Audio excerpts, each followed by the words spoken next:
Il y a 20 ans, recruter dans l'informatique, c'était la croix et la bannière. Et on était content quand on avait 3 CV sur un poste. Dans ma dernière société, plateforme, on avait plus de 10 000 candidatures par an, sans aucune difficulté. Tu vas avoir tendance à rester beaucoup plus longtemps dans la société dans laquelle tu es, parce que ça va être un fort levier d'attachement. Et c'est vrai qu'en 6 ans chez Plateforme, j'en ai fait beaucoup plus qu'en 6 ans dans une société, dans un bureau. Ça, c'est évident.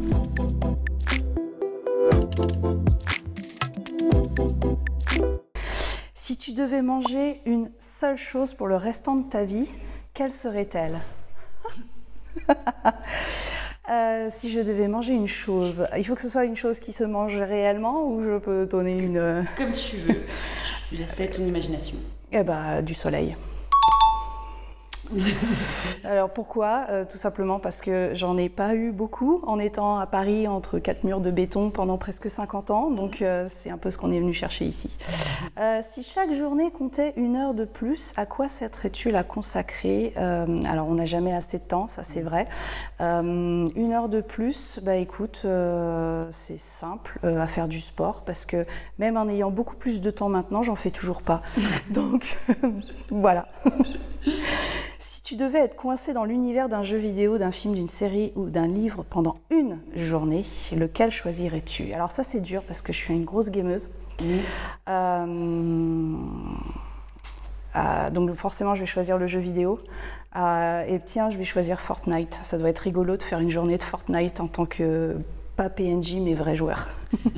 Voilà. Ok. Donc bonjour Céline, je suis ravie d'échanger avec toi aujourd'hui et je te remercie de nous accueillir au sein de ton domicile. Ton domicile qui est également d'ailleurs ton lieu de travail puisque tu travailles en full remote depuis plusieurs années. C'est ça.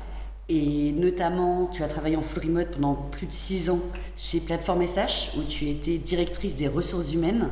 Donc Plateforme SH qui est une entreprise précurseur en France en matière de travail à distance, qui est spécialisée dans les solutions applicatives cloud et qui aujourd'hui compte plus de 300 collaborateurs dans 30 pays du monde. Donc maintenant j'aimerais qu'on rentre un peu dans le vif du sujet du coup et notamment j'aimerais savoir quelle est ta vision du travail à distance. Écoute, c'est une vision très personnelle qui est liée à mon expérience, donc elle n'engage que moi, mais pour moi, je ne vois que des points positifs au travail à distance. C'est à la fois beaucoup d'avantages et quand tu es dans les chaussures de l'employeur et quand tu es dans les chaussures du salarié.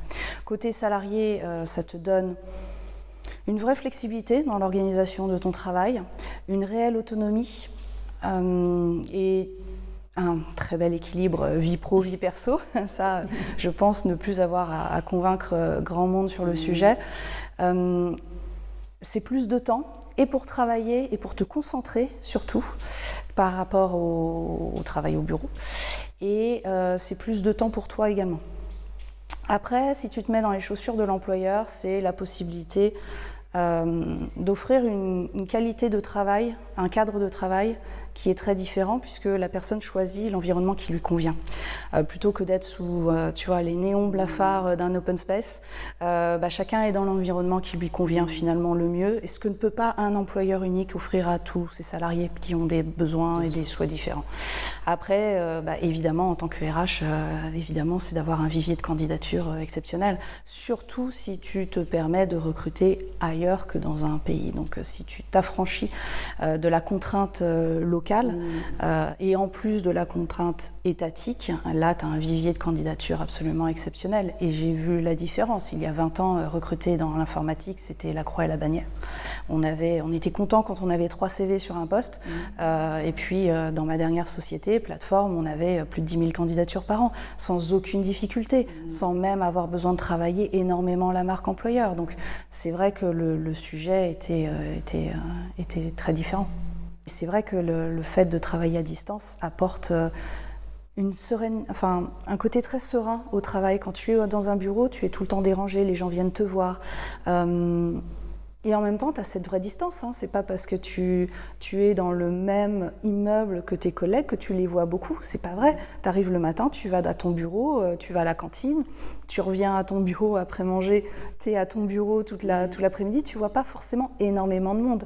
Mais C'est vrai. Et puis l'open space peut ne pas forcément renforcer le relationnel. Exactement. Mais travailler à distance et seul chez soi, ça permet de travailler sur des sujets de fond, sur de la stratégie. Et c'est vrai qu'en 6 ans chez Plateforme, j'en ai fait beaucoup plus qu'en 6 ans dans une société, dans un bureau. Ça, c'est évident. Ok. Et beaucoup de recruteurs aujourd'hui se posent la question de comment évaluer l'aptitude d'un candidat à travailler à distance. Et selon toi, quels sont les critères à prendre en compte ? Alors, le travail à distance, c'est pas pour tout le monde, ça c'est clair. Bon, déjà, il y a est-ce que la société a les moyens d'offrir la capacité à travailler sereinement en télétravail, ou est-ce qu'on parle d'une personne qui télétravaille pendant que tous les autres sont au bureau? C'est pas du tout la même expérience. Donc déjà, il faut se poser la question du côté de la société, comment elle est organisée.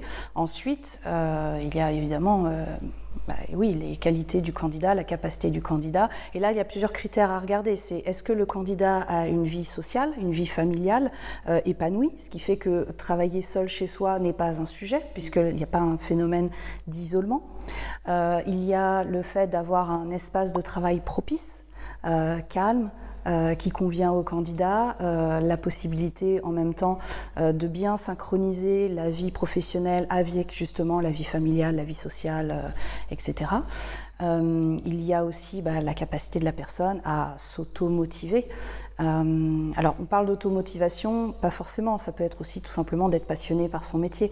C'est généralement à ce moment-là que je parle de passion, parce que il faut pas avoir besoin d'une carotte pour se lever le matin, sinon forcément le phénomène d'engagement va se dissoudre avec le temps et même assez rapidement. Mais si tu aimes tes collègues, tu aimes le produit, tu as l'impression que voilà, tu as un vrai impact sur ton équipe, sur ce que tu fais, tu apprends, et en même temps, et en plus tu aimes ton métier, bien sûr la personne est engagée, bien sûr la personne travaille et participe et collabore et est proactive. Mais c'est vrai qu'il faut trouver ces profils qui aiment le télétravail ou qui savent télétravailler, qui ont la capacité matérielle et psychologique de télétravailler et en même temps aiment profondément ce qu'elles font pour pouvoir contribuer à distance à ce travail collectif, à apporter sa pierre. Certains neurologues se sont posé la question des traits de personnalité qui étaient aptes au travail à distance et qui facilitaient le travail à distance. Qu'est-ce que tu en penses ? Alors, je ne sais pas si c'est vraiment des traits de personnalité spécifiques, mais c'est vrai que c'est peut-être des expériences professionnelles. Je sais que d'expérience, j'ai l'impression que les profils qui ont été des consultants indépendants, qui ont été des entrepreneurs, sont des personnes qui justement savent où chercher l'information, quelles questions poser, et ils sont proactifs. Donc la distance n'est pas un sujet. Ils savent aller chercher l'information, ils savent aller voir dans un organigramme qui est la bonne personne à contacter pour répondre à leurs questions. Alors que quelqu'un qui n'a pas cette proactivité, cette habitude, cette autonomie va être plus statique, plus en attente que l'information vienne vers elle plutôt que d'aller la chercher. Et en fait, le travail à distance, c'est ça, c'est savoir où trouver l'information, à qui demander, ce qui fait qu'on travaille collaborativement ensemble, mais sur son propre poste, on est fondamentalement seul, mais au contraire, c'est une belle chose parce qu'on n'est pas bloqué, on peut avancer beaucoup plus vite seul, jusqu'à un certain point bien sûr. Parce qu'après, il y a le fait que ce que l'on fait s'intègre dans un projet d'équipe, d'entreprise, etc. Mais plus les objectifs sont clairs, avec une timeline claire, et mieux l'intégration à distance se fait et le recrutement à distance se fait. Donc j'ai envie de dire, attachez-vous à des profils, sinon des personnes qui savent télétravailler et l'ont déjà prouvé, au moins des profils qui ont été auto-entrepreneurs, entrepreneurs ou consultants indépendants. Ok. Donc, du coup, tu as parlé beaucoup d'autonomie, de proactivité, qui sont quand même, du coup, on peut dire des traits un peu de personnalité d'un individu. Tout à fait. Est-ce que tu en vois d'autres ? Alors, il faut avoir une très très bonne communication. La communication, on a l'impression qu'on la maîtrise parce qu'on communique tous. Voilà, tout le monde sait parler, mais tout le monde ne sait pas écrire. Tout le monde ne sait pas être efficace dans le choix de ses mots, dans sa syntaxe, etc. Or, la communication est clé et vitale avec la distance. On parle de communication écrite, c'est-à-dire être capable de documenter tout ce qu'on fait ou de formaliser tout ce qu'on fait. Et c'est un vrai investissement de la part de l'ensemble des collaborateurs d'une société de formaliser les choses, qu'on fait peu quand on est tous dans un bureau, parce qu'il y a une histoire orale qui se transmet et qu'on apprend pendant ce processus d'onboarding ou même pendant le recrutement. D'ailleurs, on apprend les mots-clés, on apprend un certain code, mais avec la distance, on écrit beaucoup plus et les communications verbales sont peut-être un peu moins nombreuses, mais plus qualitatives et plus focus sur un résultat bien précis et un sujet bien précis. Okay. Et comment tu fais... Désolée. J'aimerais bien avoir ton avis sur le mode de recrutement à privilégier dans un cadre de travail à distance. Tout dépend de la société et du poste. J'ai envie de dire que le présentiel, qu'il soit durant tout le processus de recrutement ou simplement une fois, un moment, un instant T dans le processus de recrutement, finalement, il sert plus le candidat que l'entreprise. Parce que, personnellement, en tant que candidat, j'apprécie de sentir une ambiance, de voir un bureau, de rencontrer en 3D mes peut-être potentiels futurs collègues. Ça me conforte, moi en tant que candidate, dans l'idée d'avoir envie de rejoindre ou non une société. Parce que j'ai beaucoup plus d'informations en voyant les bureaux et en ressentant l'ambiance de travail que simplement avec la visio. Pour autant, un processus de recrutement entièrement en visio ne me gêne absolument pas parce que je sais très bien quelles sont les questions que je veux poser et les informations dont j'ai besoin pour avoir une décision éclairée. Pour moi, parce que je sais très bien ce que je veux, j'ai suffisamment d'expérience professionnelle. Donc, tout dépend de l'entreprise. Si l'entreprise est en mode hybride, montrer les bureaux, montrer l'ambiance de travail, bien sûr, à un moment, c'est intéressant. Mais encore une fois, je pense que ça conforte plus le candidat que la société. Si la société ne se sent pas du tout à l'aise pour faire du 100% visio, très bien. Mais si la société recrute un profil qui sera full remote, autant faire un entretien, un processus d'entretien entièrement en full remote, parce qu'on a envie de valider la capacité du candidat à verbaliser ses idées, à travailler avec la distance et à communiquer avec la distance. Donc autant faire en full remote si c'est pour un poste en full remote. Ok. Et après, du coup, que le candidat soit recruté, qu'il est intégré au sein de l'entreprise, comment vous facilitez l'intégration à distance des collaborateurs? Alors là, c'est beaucoup de préparation. Parce qu'en fait, c'est vrai que dans un bureau, tu as une grande culture orale. Donc tu reçois beaucoup d'informations, mais finalement, tu rencontres beaucoup de gens et tu fais ton caméléon. C'est-à-dire que c'est comme quand tu arrives dans une nouvelle école, tu vois. Au départ, tu observes beaucoup, tu intègres la façon de faire et puis tu t'adaptes à cette façon de faire et tu t'intègres dedans. À distance, tu peux moins faire ça. Donc finalement, c'est beaucoup de préparation de la part de l'entreprise qui va faire beaucoup de choses en amont de l'intégration du jour J, partager des informations, ne serait-ce que partager un lexique.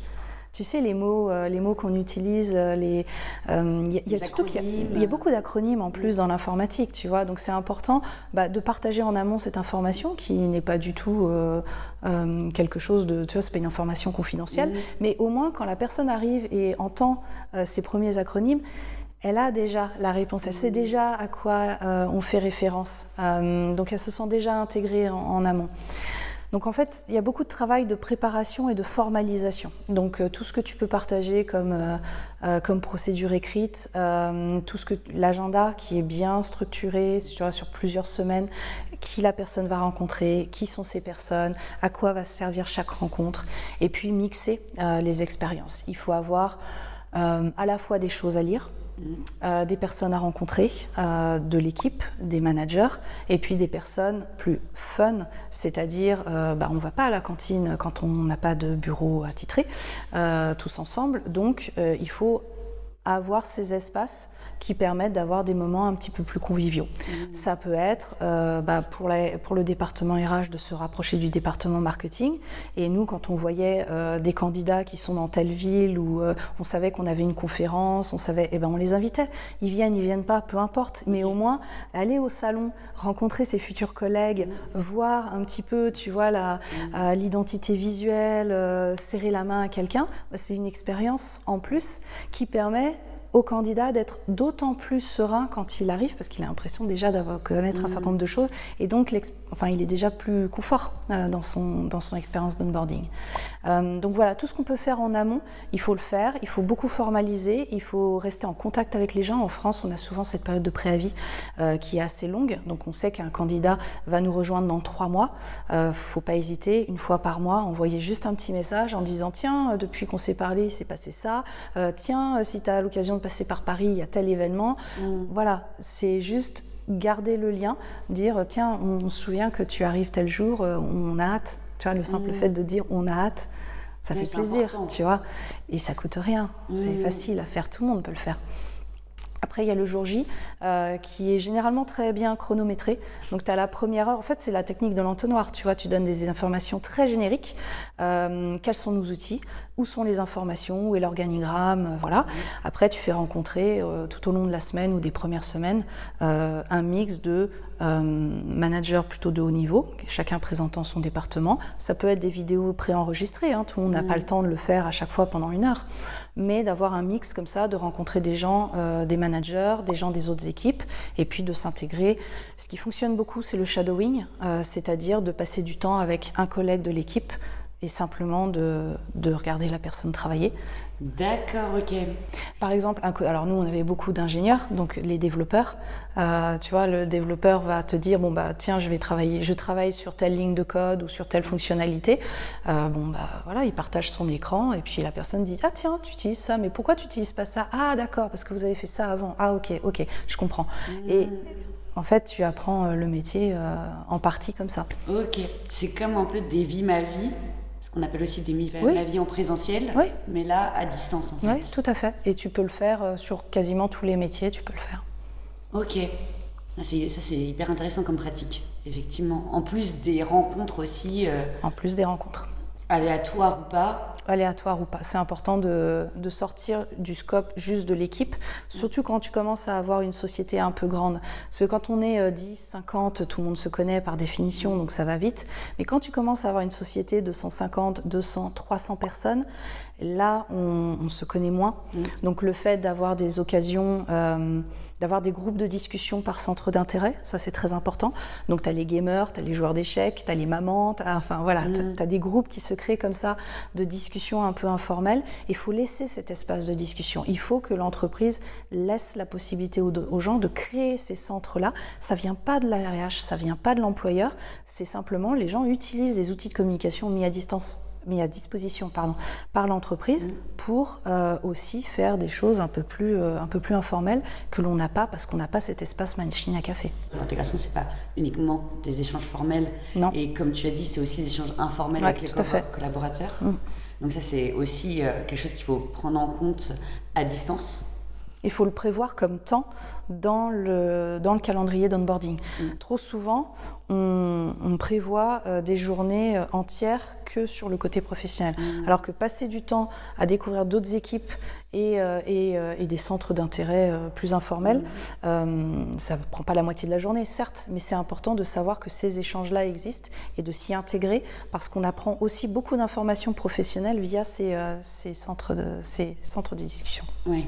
Concernant l'accompagnement des collaborateurs, est-ce qu'on manage de la même manière en présentiel et en distanciel? Alors, il y a forcément des différences, c'est inévitable. Après, il faut avoir des équipes bien complémentaires. Si tu intègres des collaborateurs qui ont peu d'expérience professionnelle et on les met dans une situation de télétravail, c'est quand même beaucoup plus risqué. Parce que la personne qui a peu d'expérience professionnelle, justement, ne connaît pas ou moins bien les codes de l'entreprise, n'a pas une habitude de travail bien ancrée qu'elle peut reproduire ensuite, quel que soit son environnement professionnel. Donc c'est quand même important d'apprendre que la personne connaisse bien la culture de l'entreprise, la façon de travailler, soit suffisamment autonome sur son poste avant de basculer sur du télétravail. Donc ça peut passer par de la formation en présentiel, quel que soit le temps nécessaire pour le faire. Ça peut passer par de l'hybride plutôt que du full remote pour conserver ce côté rapprochement et finalement travail ensemble qui fait progresser plus vite les personnes qui viennent d'intégrer l'entreprise. Et ça va de la même façon, c'est important d'avoir aussi des profils variés au niveau des managers, parce que un manager qui a peu d'expérience professionnelle en tant que manager sera moins serein pour avoir des personnes en full remote, alors que quelqu'un qui a une expérience professionnelle confirmée sera très au clair sur les objectifs, quel est le niveau d'attente qu'il est raisonnable d'avoir par rapport au profil recruté, par rapport au profil de la personne qui vient de rejoindre. Okay. Donc en fait, avoir des objectifs clairs, avoir des points réguliers, ça c'est extrêmement important. S'assurer que la personne n'a pas de bloqueurs dans sa progression, dans sa formation, dans sa compréhension, dans ses questions. Donc faire des check-ins vraiment très très réguliers, ça peut être très court, c'est pas obligé d'être très très long. Alors le manager doit être effectivement expérimenté pour savoir quoi attendre en termes de résultats aux collaborateurs qui sont en télétravail, et il doit avoir une communication vraiment claire et beaucoup de communication écrite parce que c'est lui qui donne l'exemple. Donc comme on attend beaucoup de communication écrite de la part des télétravailleurs, il faut que lui-même il en ait. Donc ces habitudes d'organiser des réunions, de faire des feedbacks réguliers à tout le monde et constructifs, ça vient du manager déjà. Donc il faut que lui donne l'exemple, donne le ton sur voilà, chez nous on travaille comme ça, un meeting ça se prépare de cette façon, oui on écrit les questions qu'on a avant, oui on travaille chacun de son côté sur un document avant de se réunir et d'échanger nos idées, de les confronter et de prendre une décision ensemble. Donc oui, c'est ces codes-là qu'il faut avoir, mais c'est très important de ne pas avoir et des managers et des collaborateurs qui soient peu confirmés, parce que sinon on augmente d'autant plus les risques de ne pas avoir le télétravail fonctionner. Ok. Donc à distance, la communication non verbale est un peu plus limitée que dans un cadre de travail en présentiel. Donc ça peut entraîner notamment des incompréhensions, voire des conflits entre les collaborateurs. Comment faciliter justement cette gestion des conflits ? Alors, de la part de la société, ça veut dire mettre en place un environnement qui permet de remonter des ressentis. Je pense notamment aux équipes multiculturelles.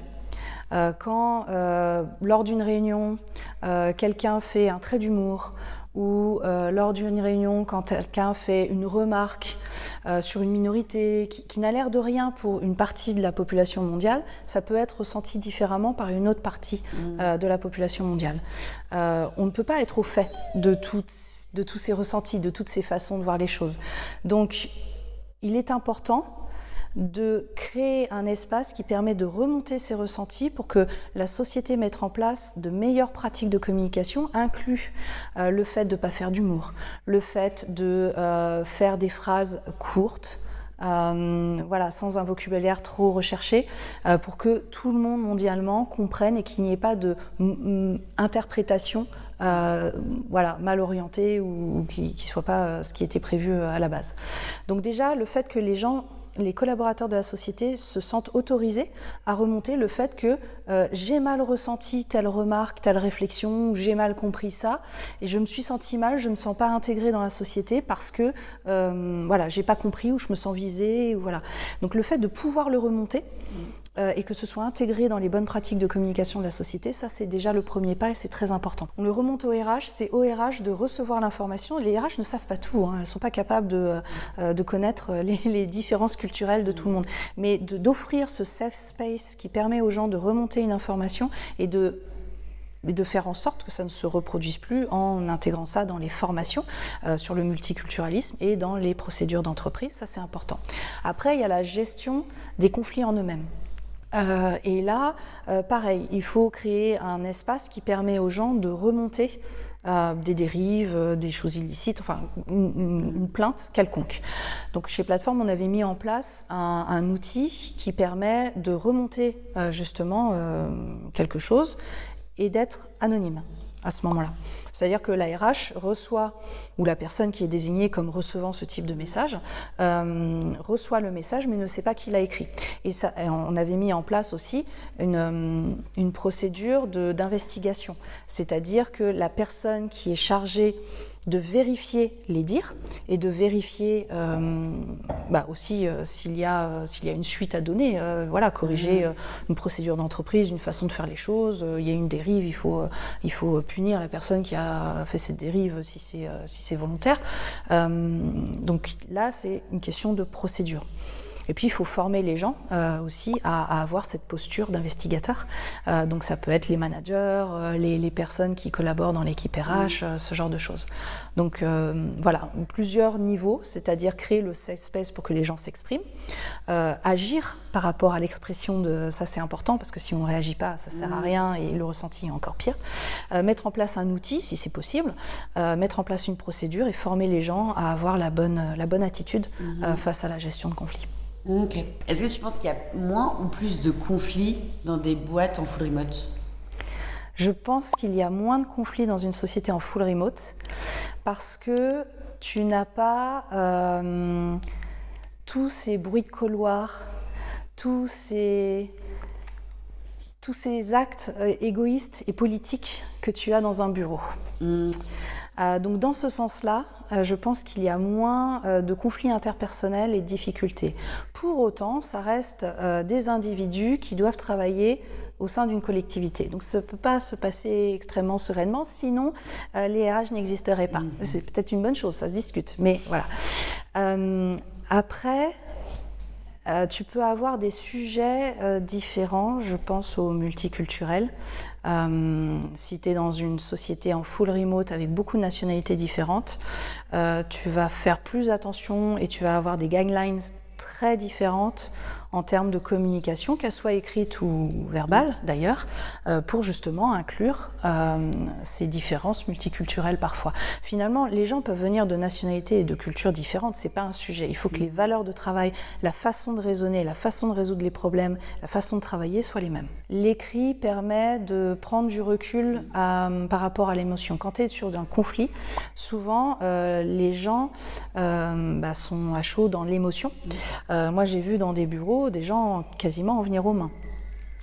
Évidemment, tu ne peux pas en venir aux mains quand tu es à distance, on est d'accord. Donc le fait de remonter une plainte, une dérive, quoi que ce soit, déjà tu es obligé d'écrire, donc de te poser, de rationaliser. Et c'est important pour l'équipe RH de recevoir cette information écrite, mais de passer par le verbal pour enquêter, contextualiser, et puis faire en sorte que la personne se sente écoutée dans sa revendication, dans son mal-être. Ok. Quid des candidats qui recherchent différents types de mobilité, que ce soit du long terme ou du court terme? Comment ça peut se passer?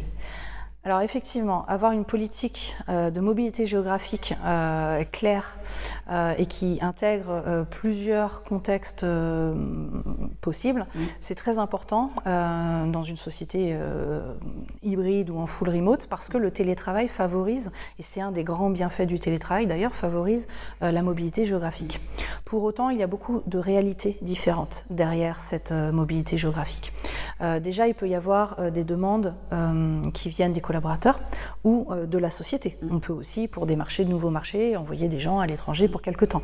Bon, ça, c'est bien circonscrit dans le droit du travail, notamment en France. Mais pour ce qui est des demandes des collaborateurs, là, il y a plusieurs contextes possibles. On a des personnes qui veulent découvrir le monde, ils veulent garder un emploi stimulant, avoir un salaire qui tombe à la fin du mois, tout en passant un mois par an, chaque mois différent dans l'année dans un pays différent. Est-ce que la société l'accepte? Oui, non. Donc là, il faut se poser la question de est-ce que c'est compatible avec le poste, avec l'équipe, comment on gère les meetings, les fuseaux horaires. C'est pas à la personne qui se déplace de contraindre l'équipe, c'est à elle d'adapter et de montrer que c'est possible. Mais La société a tout à fait le droit de refuser.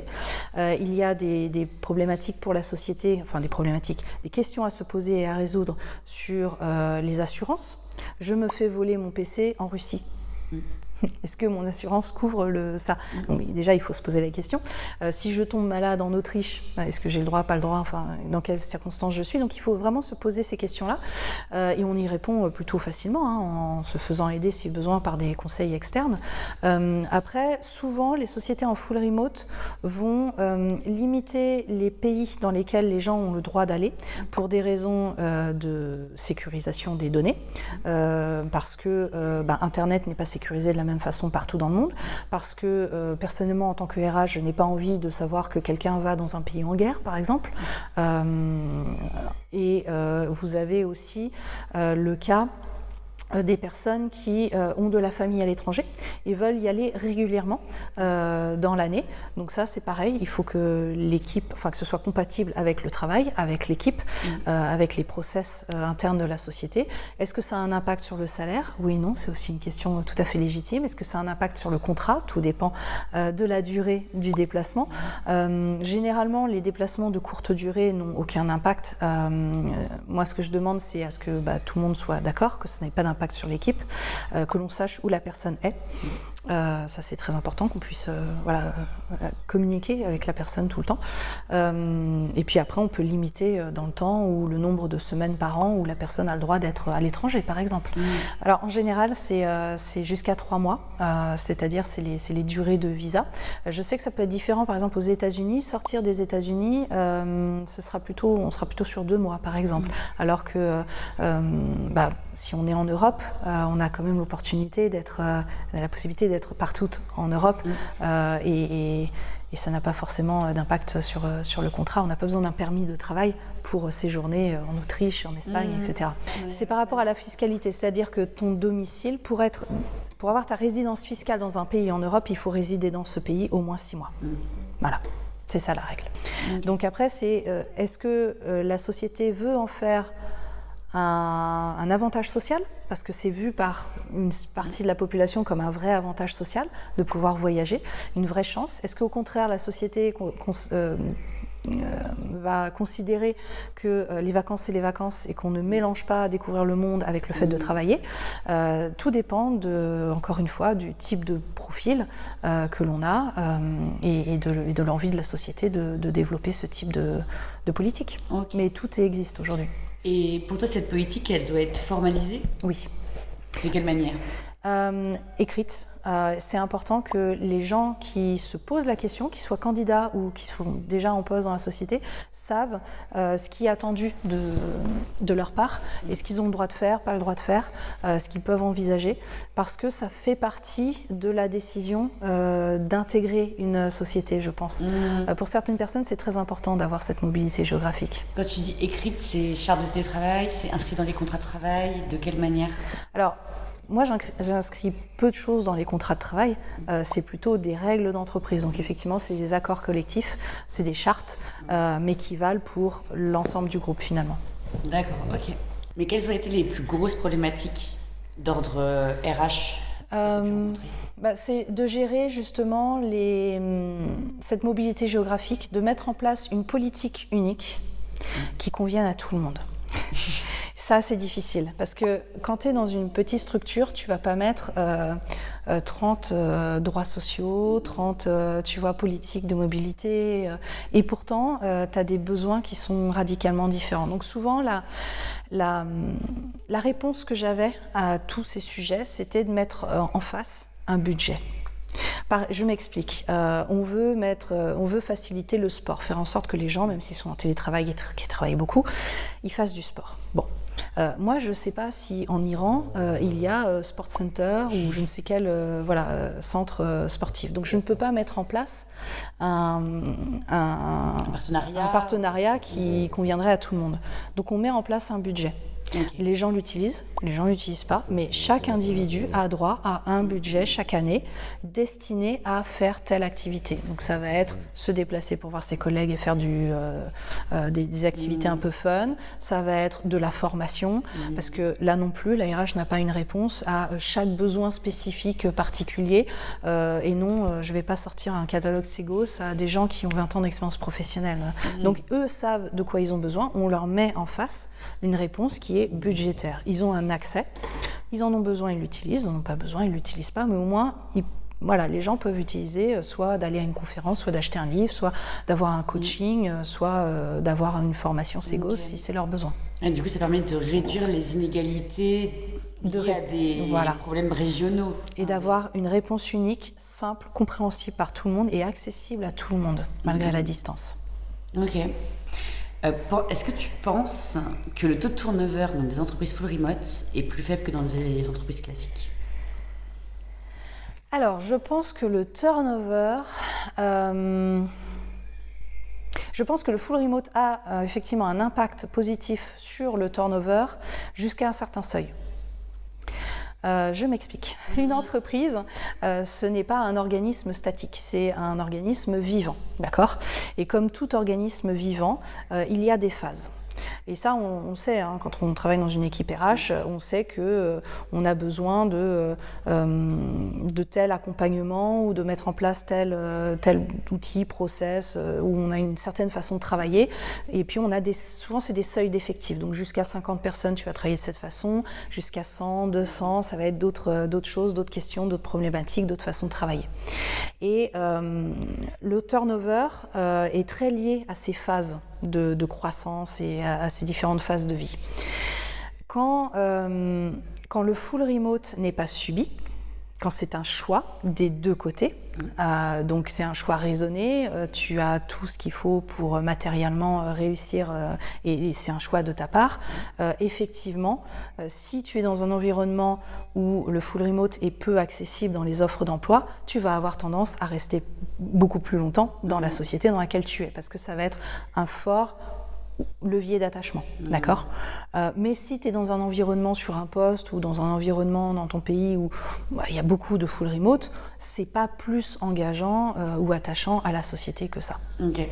Tout dépend du marché, du contexte. Exactement. Ok. Mais c'est vrai qu'en France, le full remote existe encore peu. On propose beaucoup d'hybrides. Et il y a aussi beaucoup de gens qui veulent de l'hybride, qui ne veulent pas de full remote, et c'est totalement OK. Mais donc, voilà, ça répond à la question sur le turnover. Ouais, carrément. Si tu étais échoué sur une île déserte, quel objet tu aimerais emmener avec toi ? Un bateau pour m'enfuir de là, je pense. J'adore le remote, j'ai aucun problème à être seule, mais quand même l'île déserte c'est un peu hard.